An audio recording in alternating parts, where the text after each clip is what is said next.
नमस्कार, जय हिंद, जय भारत। चलिए बच्चों, आज हम आपको बताने जा रहे हैं रासायनिक बलगतिकी का थर्ड लेक्चर, थर्ड पार्ट बताने जा रहे हैं। और उसमें जो आपका थर्ड पार्ट होगा, आज हम आपको समझाने जा रहे हैं वेग नियम तथा अभिक्रिया की कोटि।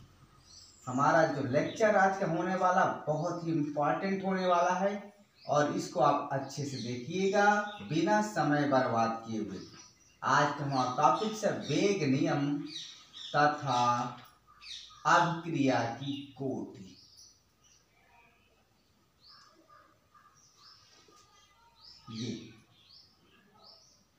ये हमारा हो गया टॉपिक्स। ठीक है, केमिस्ट्री चल रहा बाय आरसी सिंह और आप लोग खूब पटाखे कल छुटाए होंगे, मस्त। हम लोगों ने भी छुटाया है लेकिन ज़्यादा नहीं छुटाए हैं। तो आप लोग भी आइए अपने सिलेबस की तरफ चलते हैं। पहले चीज तो देखिए, एक बात समझे, वेग नियम क्या है। इसके पहले हमने आपको बताया था, क्या बताया था कि समीकरण क्या होता है, दर समीकरण क्या होता है, लुप्त होने की बनने की दर क्या होती है, ये सब डिटेल में बात किया गया। आज हम आपको वेग नियम या वेग व्यंजक तथा अभिक्रिया की कोटि बताने जा रहे हैं। आप इसको देखिएगा, बहुत अच्छा है, बहुत इंपॉर्टेंट है ये फार्मूला आज का। तो देखिए क्या होता है, मान लीजिए हमारे पास कोई एक अभिक्रिया है, मान लीजिए हमारे पास कोई एक अभिक्रिया है, ध्यान से देखिएगा, बहुत इंपॉर्टेंट है। ए और प्लस क्या लिख दे, कुछ भी लिख दो जो आपको लिखना हो, A2B एंड C लिख दो, बस ठीक है। और इसके बाद जो प्रोडक्ट बनेगा आपको वो बनेगा इसका D और E। मान लीजिए ये कोई रिएक्शन है, क्या वीडियो दिखाई दे रहा है? मैं एक बार चेक कर दूं, आपको अच्छे से देख लेते हैं। कम दिखाई दे रहा है, 1 मिनट, थोड़ी इसमें और जूम कर दूं क्या? चलिए ठीक है, स्पष्ट आपको समझ में आ रहा होगा, कोई बात नहीं। अब इतना थोड़ा आप मैनेज करिए ना, क्योंकि अब मेरे पास स्मार्ट बोर्ड तो है नहीं, है ना। चलिए कोई बात नहीं। यहाँ पर देखिए A + 2B + C equal to आपका बनना D + C। यहाँ पर A क्या है, अभिकारक है, B क्या है, अभिकारक है, C क्या है, अभिकारक है, और यहाँ D और E क्या है, उत्पाद। आप इसको लिख सकते हैं, उसे लिखने की आवश्यकता नहीं है, आप इतना लिख सकते हैं। और अगर आप लिख ही रहे हैं तो लिख लीजिए यहाँ पर क्या हो रहा है, क्योंकि बाद में फिर प्रॉब्लम्स हो सकती है, तो इसमें अभी बताया जा रहा है। यहाँ पर क्या लिख देता हूँ, A and B and C आपके अभिकारक हैं। क्या है? अभिकारक हैं, जबकि D और E ये आपका उत्पाद है। क्या है ये उत्पाद है। और जो यहाँ पर A के सामने देखिए, A के सामने तो कुछ लिखा नहीं है, जिसके सामने कुछ नहीं लिखा हो तो उसको एक मानते हैं। तो A के आगे 1 लिखा है, B के आगे 2 लिखा है, C के आगे 1 लिखा है। तो मैं इसको लिख सकता हूँ, यहाँ पे लिख सकता हूँ और यहाँ पे लिख सकता हूँ। ठीक है, आप लिख भी सकते हैं, नहीं भी लिख सकते, केवल समझाने के लिए लिखा जा रहा है।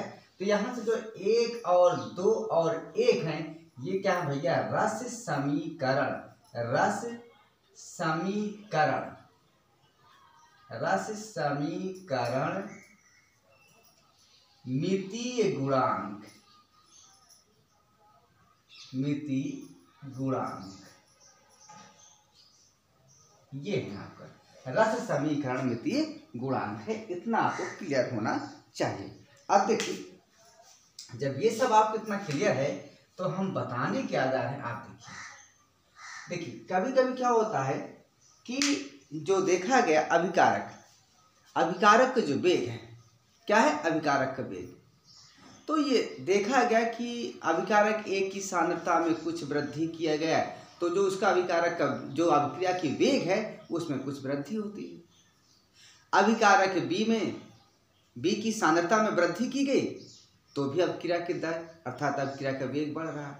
C में वृद्धि किया गया, C की जो सांद्रता है उसमें वृद्धि की गई तो अभिक्रिया का वेग ही नहीं बढ़ रहा है। कभी ये देखा जाएगा कि अभिक्रिया B की सांद्रता बढ़ाई गई तो वेग घट जाता है। मतलब तमाम प्रकार का प्रैक्टिकल देखा गया, यानी जो भी आपका है हमने प्रयोग किया गया उसमें देखा गया कि वेग अभिकारकों की सांद्रता पर अच्छी तरफ से निर्भर करता है। ठीक है, किस प्रकार से निर्भर करता है ये पता नहीं होता है। देखिए जरा क्या हो रहा है यहाँ पर,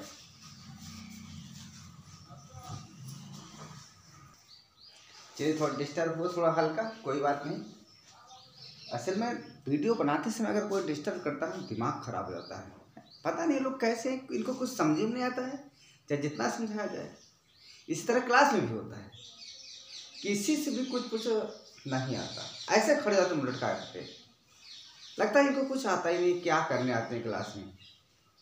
अरे पढ़ोगे यार तब ना समझ में आएगा, जब नहीं पढ़ना है तो ना पढ़ो यार, हमें क्या करना है। चलिए एक बच्चा ऐसे कह दिया कि सर हमें समझ में नहीं आता है, क्या करें। हमने कहा तुम्हारी मर्जी हो, पढ़ो या ना मर्जी हो ना पढ़ो, बस क्वेश्चन पूछेंगे तो अजीबो गरीब पूछेंगे, अजीबो गरीब क्वेश्चन पूछते हैं भैया। एक लड़का तो उसने पूछा, कह रहा है कि सर जी सेब को बंद पात्र में रख दिया जाए, ना ऊर्जा उसमें जा सकती है ना ऊर्जा आ सकती है ऊर्जा संरक्षण के नियम से, तो बताइए वो सेब सड़ जाएगा, फिर उसके बाद राख हो जाएगा, और कह रहा है उसके बाद क्या होगा। हमने कहा कुछ नहीं होगा, बर्बाद हो जाएगा। कह रहा है फिर से वो सेब बन जाएगा। हमने कहा अजीब बात है यार, अब यार जो कोर्स में आ रहा है उसको तो पढ़ नहीं रहो, जो सिलेबस है उसको पढ़ नहीं रहो, ऐसे ऐसे क्वेश्चन करते हैं, क्या बताया जाए उन्होंने। फिर मैंने समझाया कि भाई जो सिलेबस है ऐसा नहीं है, पढ़ने में ठीक ठाक है, लेकिन यार पहले मेरिट बनाओ यार, अच्छे नंबर लाओ, उसके बाद आगे बढ़ो, है ना। चलिए अपने सिलेबस पर आइए। तो ये देखा गया कि जो अभिक्रिया का वेग है वह अभिकारकों की सांद्रता पर अजीब तरह से निर्भर करता है। कभी ए की सांद्रता बढ़ाया जाए तो दोगुनी हो जाती है वेग, बी की सांद्रता बढ़ाया जाए तो घट जाती है, सी की सांद्रता बढ़ाएगी तो कोई प्रभाव ही नहीं पड़ रहा। ये तमाम प्रकार के इस प्रकार के आपके प्रैक्टिकल किए गए, ठीक है। तो यहाँ पर जो देखा गया, कभी कभी पड़ता है प्रभाव सांद्रता पर, कभी पड़ता ही नहीं। जैसे मान लीजिए हमारे पास क्या है, हमारे पास कोई एक रिएक्शन है, आपके पास क्या है, जैसे ए की सांद्रता बढ़ाई, यहाँ ए है, ये ए। अब ए की सांद्रता को हमने क्या किया, दोगुनी कर दिया। इसको जब दोगुनी कर दिया, दोगुनी किया, तो जो वेग था दोगुनी करने पर जो वेग था वो कितना हो गया, 4 गुना हो गया या 2 गुना हो गया, जो भी हो 4 गुना। अगर ए की जो सांद्रता है उसमें हमने 2 गुना की वृद्धि किया, यानी डबल कर दिया। पहले 1 मोल था सांद्रता ए, अभिकारक ए, हमने 2 मोल कर दिया अभिकारक ए की, तो डबल हो गया। तो जब ए की सांद्रता को 2 गुना किया गया तो देखा गया कि जो वेग वो 4 गुना हो गया।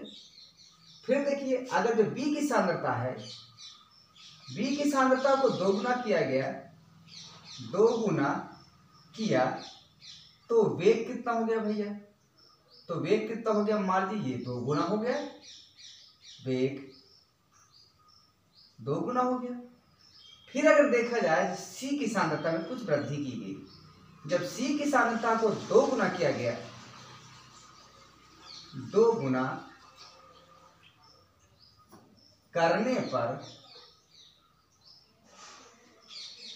वेग पर कोई प्रभाव ही नहीं पड़ रहा है, यानी वेग पर कोई प्रभाव नहीं पड़ रहा है। मतलब जब अभिकारक ए की सांद्रता को 2 गुना किया गया तो वेग 4 गुना हो गया, और अभिकारक बी की सांद्रता 2 गुना किया गया तो वेग 2 गुना ही रहा। और इस सांद्रता सी, अभिकारक जो सी है उसकी सांद्रता 2 गुना की गई, बढ़ाया गया सांद्रता को, तो उस पर वेग, जो अभिक्रिया का वेग, उस पर कोई प्रभाव ही नहीं पड़ा। ये प्रैक्टिकली देखा गया है, ये प्रयोग करके देखा गया है, ऐसे से नहीं देखा गया है, या प्रैक्टिकल करके देखा गया है। तो यहाँ पर क्या होता है, तो यहाँ पर देखा गया, क्या देखा गया कि हम अगर इन दोनों में यानी वेग और सांद्रता, वेग और सांद्रता पर हम एक संबंध बना ले, रिलेशन बना ले, तो देखिए क्या लिख सकते हैं। मान लो सांद्रताएं हैं वो क्या है आपकी x है, और जो वेग क्या है आपका y है, ठीक है। तो माना है हम लिख सकते हैं, हम मान लेंगे, उसके बाद लिखेंगे। तो मान लेंगे, माना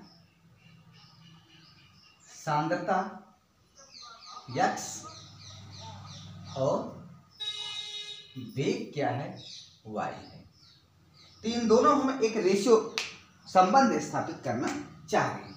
तो देखिए जब x की सांद्रता है ना, जब x की सांद्रता 2 गुनी किया गया तो वेग भी 2 गुनी हो गई, x नहीं सॉरी ए की सांद्रता x थी और x को 2 गुना किया गया तो वेग कितना हो गया मान लीजिए 2 गुना हो गया। ठीक है, अगर x की सांद्रता 2 गुना किया गया और वेग भी 2 गुना हो गया तो यहां पर लिख सकते हैं y प्रोपोर्शनल x लिख सकते हैं।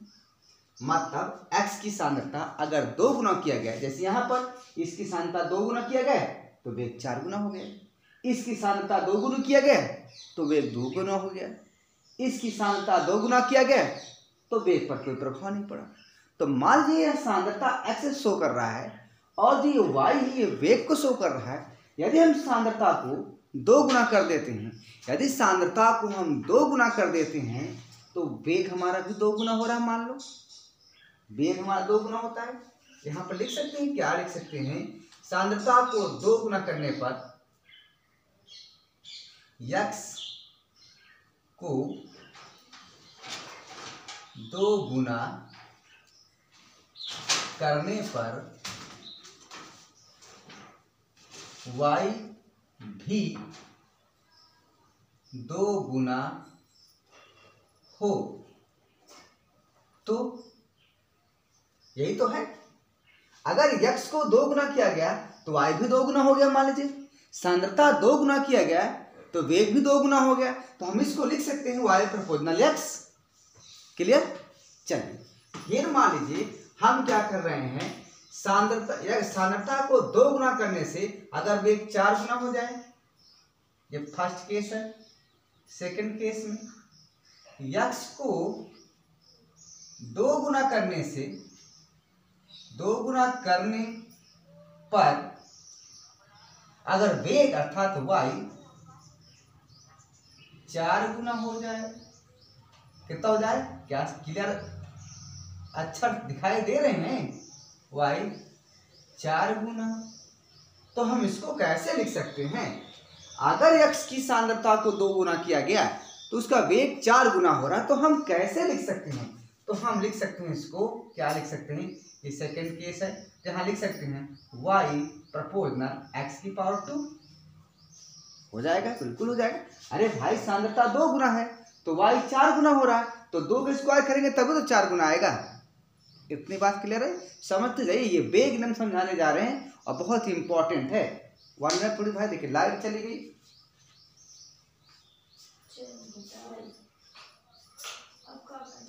क्या दिखाई दे रहा है वीडियो या नहीं दिखाई दे रहा, तुम बताएं, नहीं तो बंद कर दे, वीडियो बाद में बनाएंगे।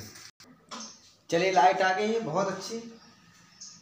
भगवान भी हमारी मेहनतों को देख करके मेहरबान है। चलिए तो हम ये बता रहे थे कि अगर पहले केस में क्या हुआ, अभिकारक की सांद्रता अर्थात x को 2 गुना किया गया तो देखा गया, प्रैक्टिकल करके प्रयोग करके देखा गया कि जो वेग है अर्थात y 2 गुना हो गया, अर्थात हम लिख सकते हैं कि y प्रोपोर्शनल x।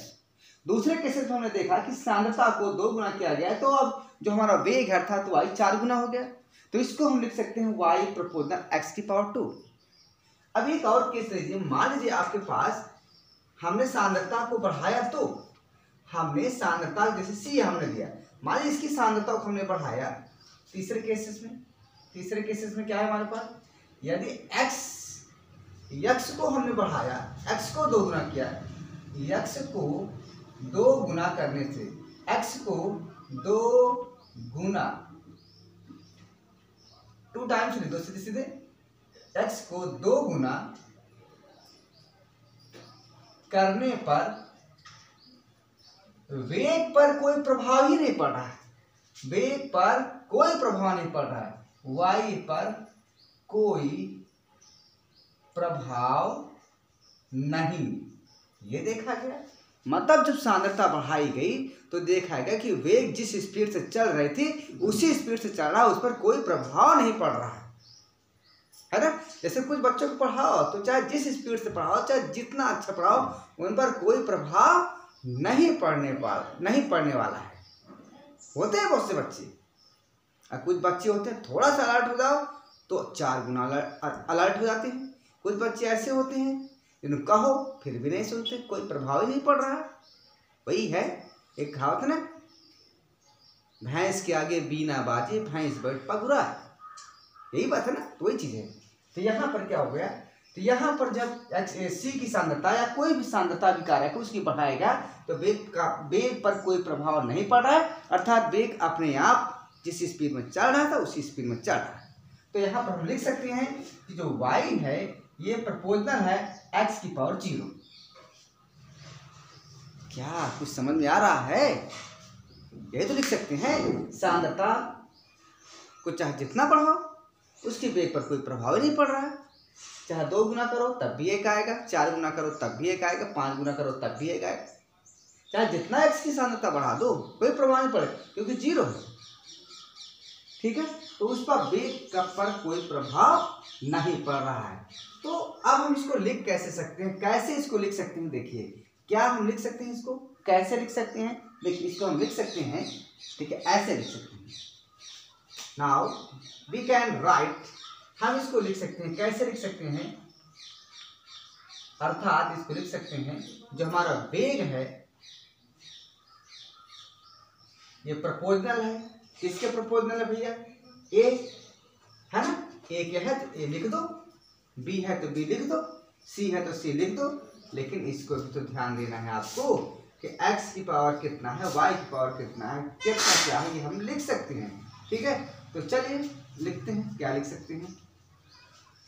अगर हम यहाँ लिखते हैं सांद्रता A, क्या लिखते हैं? सांद्रता A, तो हम लिख सकते हैं कि ये हो गई सांद्रता,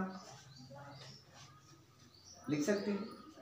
फिर इसके ऊपर कुछ पावर कर दो, क्या करेंगे? कुछ कर सकते हैं या नहीं? बिल्कुल कर सकते हैं। तो x की पावर 1 है, y की x की पावर 2 है और x की पावर 0 है।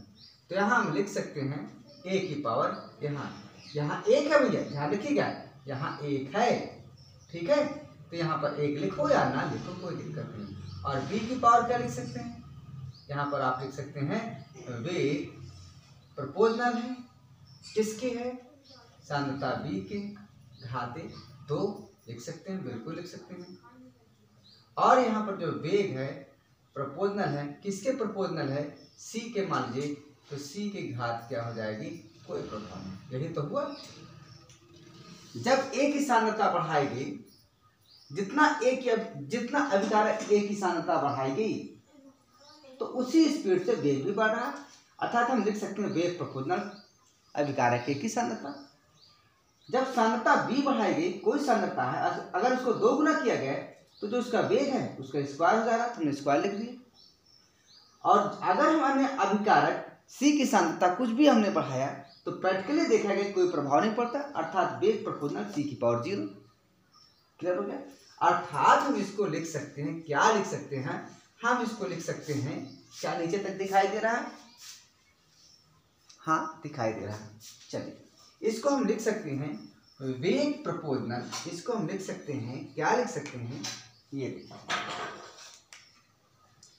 अर्थात जो वेग है यह प्रोपोर्शनल है सांद्रता A की, सांद्रता B की पावर 2, सांद्रता C की पावर 0। यही तो लिख सकते हैं, और क्या लिख सकते हैं? ठीक है, बिल्कुल सही है। अब यहाँ से देखिए एक चीज, देखिए एक चीज आप देख सकते हैं, बड़े आराम से देख सकते हैं, कोई दिक्कत नहीं, कोई दिक्कत होने की आवश्यकता भी नहीं। अब यहाँ देखिए, यहाँ 1 लिखो या ना लिखो, हम तो यहाँ लिख दिए थे, आप भी लिख सकते हैं। तो देखिए इस समीकरण में देखिए, बहुत ही इंपॉर्टेंट समीकरण है, ध्यान से देखिए इस समीकरण।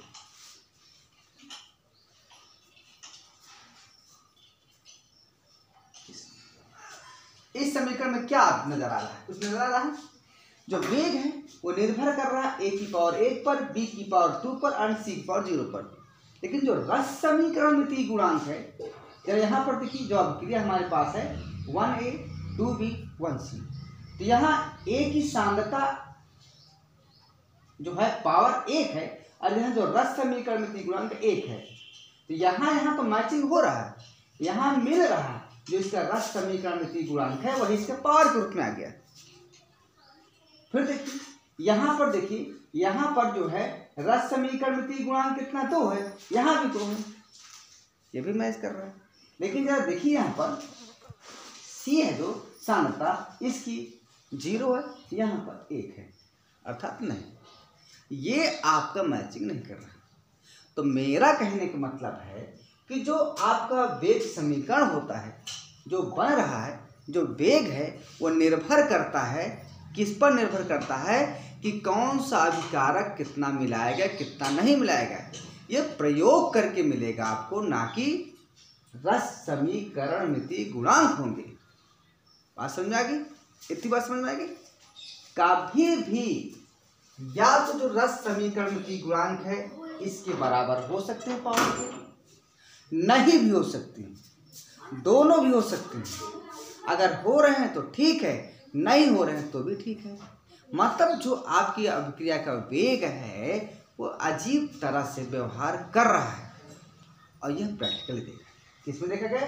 प्रैक्टिकली आपको देखा गया। ठीक है, कहने का मतलब है, देखिए यहाँ आपको सब एक चीज एक एक क्लियर हो गया। लेकिन दो वैज्ञानिक एक ऐसे थे, दो ऐसे वैज्ञानिक थे जिन्होंने बताया था क्या, क्या देखिए, दो वैज्ञानिक थे, एक का नाम था गोल्डबर्ग और एक का नाम था वैगे। यहाँ मैं लिखे दे रहा हूँ। दो वैज्ञानिक कौन कौन थे भाई? एक थे आपके गोल्डबर्ग, देखो पेन बदल गया लगा है, गोल्डबर्ग एंड वैगे। क्या है? वैगे। ये वैज्ञानिक थे, है ना। ये जो दो गोल्डबर्ग एंड वैगे वैज्ञानिक थे, इन्होंने क्या कहा था, जो वेग होता है वो समानुपाती होता है अभिकारकों की सांद्रता पर, और उनका जो पावर होता है रस समीकरण मिति गुणांक के रूप में होता है। गोल्डबर्ग और वैगे दो वैज्ञानिक थे, इन्होंने कहा था, क्या कहा था कि जो अभिक्रिया का वेग है वो निर्भर करता है, किस पर निर्भर करता है? अभिकारकों की सांद्रता पर, और अभिकारकों की सांद्रता पर उनका रस समीकरण मिति गुणांक, इस बात पर अभिक्रिया का वेग निर्भर करता है। कौन कहा? गोल्डबर्ग एंड वैगे ने। और इसके इनके इस नियम को क्या कहते हैं? लॉ ऑफ मैक्सन, द्रव्य अनुपाती क्रिया का नियम। लॉ ऑफ मैक्सन इन्होंने दिया था, दोनों वैज्ञानिक ने लॉ ऑफ मैक्सन दिया था, और उनके अनुसार क्या कहा गया था कि जो भी अभिक्रिया का वेग है वो निर्भर करेगा, किस पर निर्भर करेगा?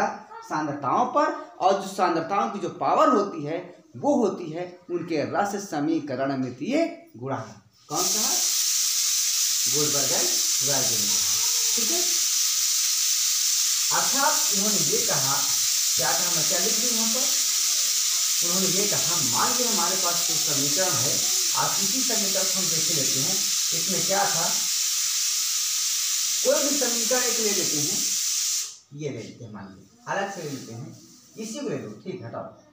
1a 2b 1c, ये है d एंड e। इन्होंने क्या कहा था कि जो अभिक्रिया का वेग है वो प्रोपोर्शनल होता है a की सांद्रता, b की सांद्रता एंड c की सांद्रता, और इनके ऊपर जो पावर होगा 1, b की पावर 2 एंड c की पावर 1। ये गोल्डबर्ग और वैगे ने कहा था। बात समझ में? गोल्डबर्ग एंड वैगे ने कहा था कि जो आपका अभिक्रिया का दर है वह अभिकारकों की सांद्रता के समानुपाती होता तो है, लेकिन उनका जो पावर होता है, खुद अभिक्रिया में जो अभिकारक हैं उनके रस समीकरण मिति गुणांक होता। किसने कहा? वैगे ने कहा। और यहाँ से देखिए, और कोई सबसे देखिए, ये क्या था, जैसे मान कोई अभिक्रिया हमारे पास ये है, इस प्रकार की है, मान 3, मान यहाँ पर लिख देते हैं, हाँ sorry 1 minute, N2 plus hydrogen मिल करके बनाते NH3, यहाँ 2 करो, यहाँ 3 करो, ये है। तो गोल्डबर्ग एंड वैगे ने क्या कहा कि जो अभिक्रिया का वेग है वह प्रोपोर्शनल होगा नाइट्रोजन के अभिकारक की सांद्रता पर, ये, और इसके आगे 1 लिखा तो इसकी पावर 1 कर दो, और साथ में हाइड्रोजन की सांद्रता, इसका रस समीकरण मिति गुणांक 3 है, यहाँ 3 है। ये कौन कहा? ये गोल्डबर्ग एंड वैगे ने कहा। पर ये कहीं तो लागू होता है, पर कहीं लागू नहीं होता। तो अब ये कौन सा नियम है? Law of mass action. क्या ऊपर दिखाई दे रहा है? नहीं दिखा रहे थे। Law of mass action. इस नियम के अनुसार गोल्डबर्ग एंड बैगे ने लॉ ऑफ मास एक्शन दिया, द्रव्य अनुपातिक क्रिया का नियम दिया, और उन्होंने कहा कि जो अभिक्रिया का दर है, अभिक्रिया का वेग है, वो निर्भर करता है अभिकारकों की सांद्रता पर, और उनकी सांद्रताओं के ऊपर जो घात लगी होती है वो इसका रस समीकरणमिति गुणांक होता है। किसने कहा? गोल्डबर्ग एंड बैगे ने कहा। किंतु प्रैक्टिकली ये देखा गया कि कहीं ये रूल तो फॉलो होता है, कहीं होता है नहीं, कहीं होता है कहीं होता नहीं। ये सब प्रयोग में देखा गया इस नियम के अनुसार जो भी होता है कभी निर्भर करता है, कभी निर्भर नहीं करता है। प्रैक्टिकली यहाँ देखा गया ना, आप यहाँ खुद देखिए, कभी अभिकारक की सांद्रता बढ़ाएगी 4 गुना तो अभिक्रिया 8 गुनी हो जाए, अभिक्रिया का वेग 8 गुना हो जाए। कभी कभी अभिक्रिया की जो अभिकारक हो उसकी सांद्रता को अगर 10 गुनी किया जाए तो कहो जो स्पीड है वो माइनस में चली जाए। यानी कहने का मतलब कहीं ना कहीं तो निर्भर करता है, लेकिन कहीं निर्भर नहीं करता है, ये चीज है। तो जो आपका प्रैक्टिकल है, हम जो प्रयोग किए वो प्रयोग इन सब को क्या किया? नष्ट कर दिया। क्या कहा? नष्ट कर दिया। और ये कहा कि कभी हो सकता है कभी नहीं हो सकता। 1 मिनट थोड़ा पानी पी लीजिए।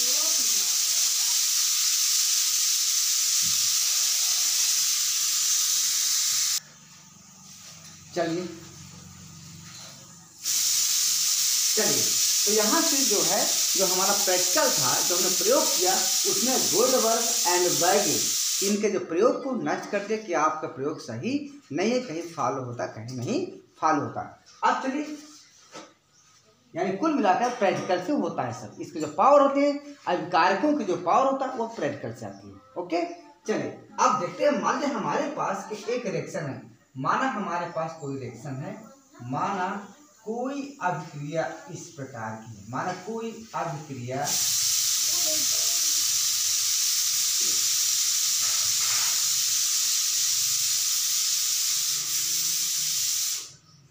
इस प्रकार की है।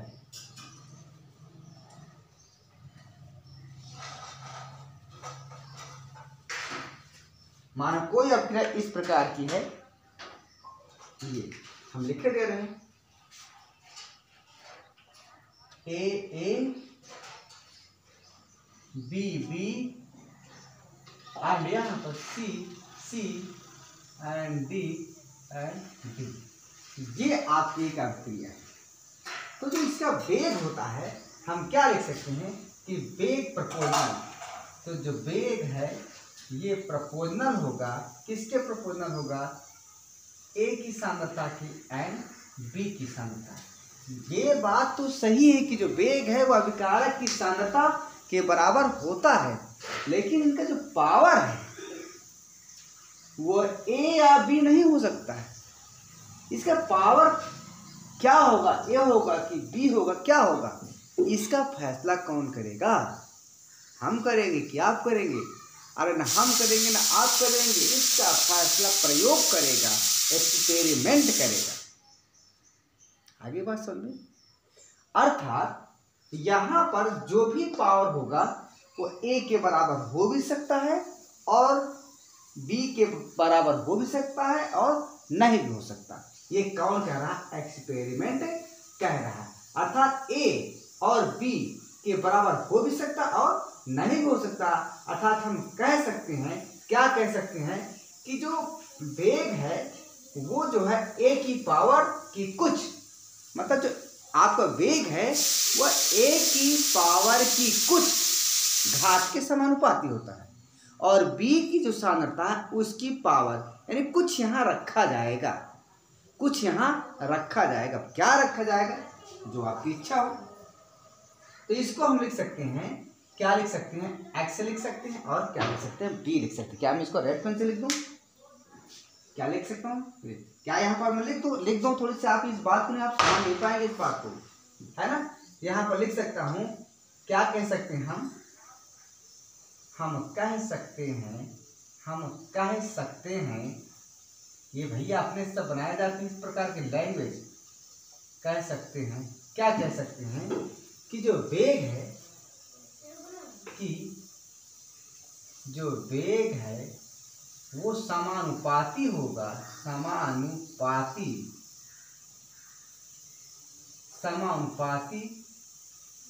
होगा। किसके समानुपाती होगा? ए की कुछ पावर, ए की कुछ घात, ए की कुछ घात के तथा बी के कुछ घात। ठीक है, यानी ए की पावर में कुछ लिख देंगे और बी की पावर में हम कुछ लिख देंगे। परंतु यहाँ रस समीकरण में कोई गुणांक हो भी सकता है, नहीं भी हो सकता है। तो हम इसको अब क्या लिख देंगे?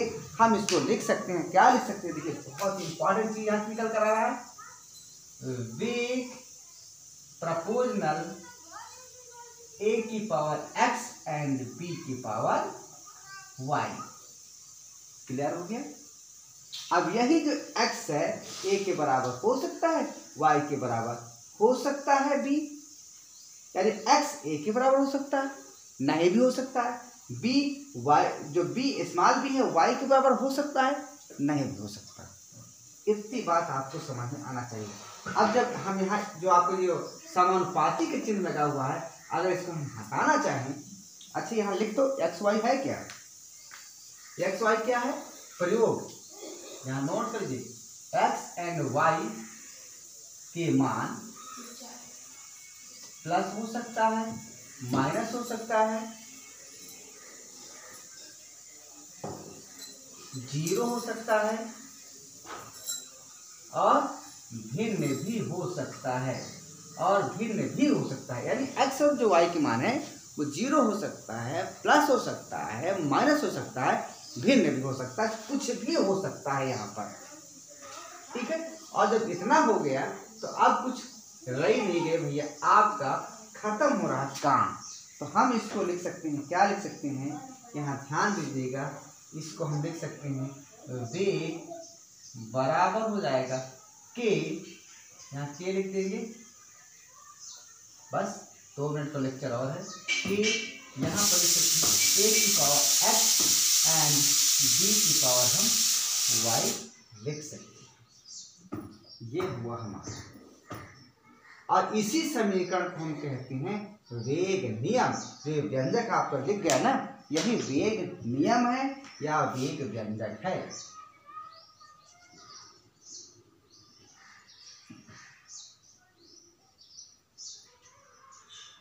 टॉपिक क्या था आपका? वेग नियम। ये क्या है? वेग नियम या वेग व्यंजक। क्या ये? वेग व्यंजक है, वेग व्यंजक है। और यहाँ पर के क्या है? क्या है? के क्या है? वेग स्थिरांक, वेग स्थिरांक।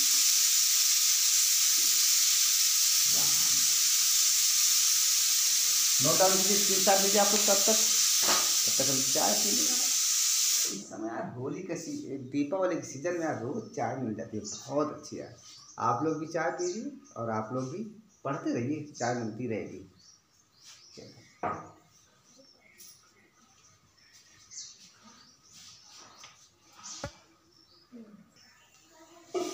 चलिए अब देखते हैं, थोड़ा सा फ्रेश हो जाता, मतलब मूड फ्रेश आता है चाय पीने के बाद। चलिए आइए देखते हैं फटाफट। चलिए ये तो हो गया वेग व्यंजक। के क्या है? वेग स्थिरांक। एक मैं और आपको बात बता दूं। देखिए ये जो ये एक्स है ना, इसको कह कर सकते हैं आप। यक्स क्या है? यक्स क्या है, इसको कैसे कह सकते हैं? यक्स एक ऐसी संख्या है, यक्स क्या है? एक ऐसी संख्या है अभिकारक ए की सांद्रता के किस घात पर ये वेग निर्भर करेगा। अभिकारक यक्स क्या है? यक्स की बात है बता रहे हैं, ध्यान दीजिए। अभिकारक ए की अभिकारक ए की सांद्रता के किस घात पर वेग निर्भर कर रहा है। लिख सकते हैं, क्या लिख सकते हैं?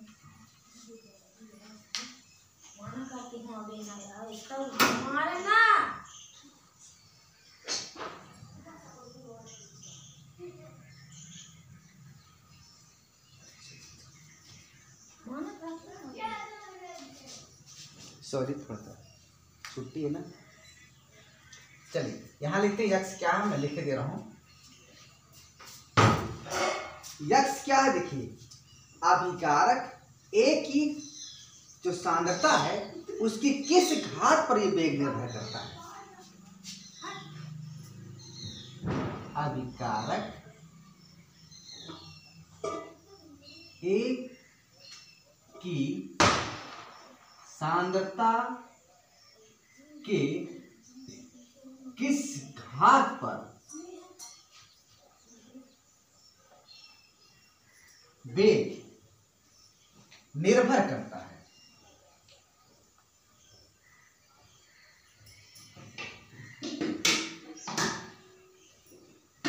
बात समझ आ गई? इसी प्रकार y क्या है? y क्या है? b, जो अभिकारक b है उसकी जो सांद्रता है उसकी किस घात पर वेग निर्भर करता है। बात समझ आ गई? बस इतना आप जानिए और कुछ नहीं, बाकी कुछ नहीं रह गया है।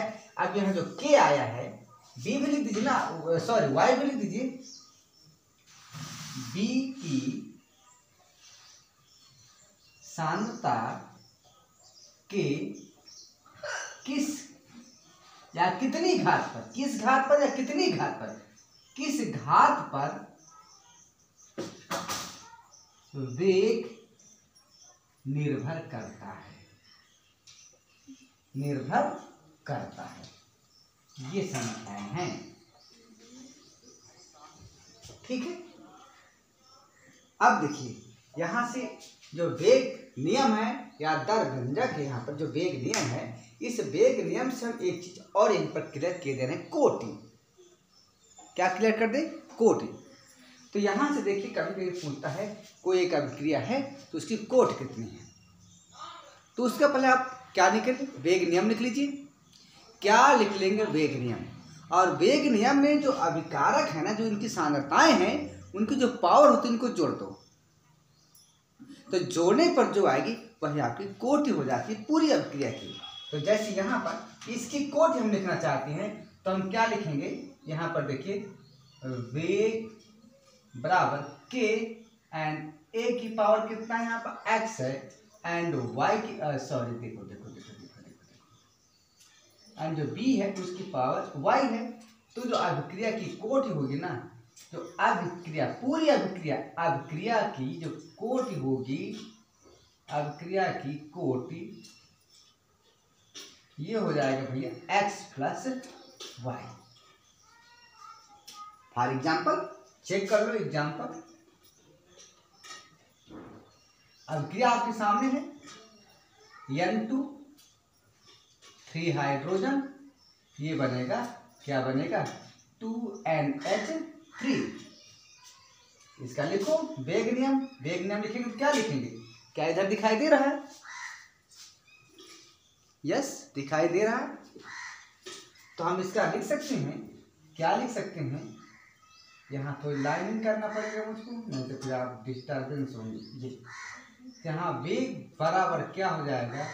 के नाइट्रोजन एंड यहाँ पर हाइड्रोजन, इसके ऊपर 1 है, इसके ऊपर 3 है, इसलिए कोटि क्या हो जाएगी? कोटि हो जाएगी भैया 1 + 3 = 4। अर्थात x + y का मान जितना होगा उसी संख्या के आधार पर प्रथम कोटि, द्वितीय कोटि, तृतीय कोटि, चतुर्थ कोटि की अभिक्रिया होगी, ये आपको बताया जा रहा है। अब अगले टर्न पर जो भी हम बताएंगे यही चलेगा। वेग स्थिरांक अर्थात k क्या है, इसका मात्रक क्या है, और उसके बाद आपको बताएंगे कोटि क्या है, प्रथम कोटि की अभिक्रिया क्या है, द्वितीय कोटि की अभिक्रिया है। तब तक के लिए सबको नमस्कार, जय हिंद, जय भारत। आरसी सिंह चैनल की तरफ से हम प्लेलिस्ट बना दिए हैं पूरी केमिस्ट्री का जो हम पढ़ा रहे हैं, जो बताया गया है और जो आप डाउनलोड कर मतलब हमने डाउनलोड कर दिया है। तो प्लेलिस्ट केमिस्ट्री के अलग बन चुकी है, आप सर्च कर सकते हैं RC सिंह बाय केमिस्ट्री। और जो 10th वाले मैथमेटिक्स हैं उनकी भी हमने प्लेलिस्ट अलग से बना दिया है।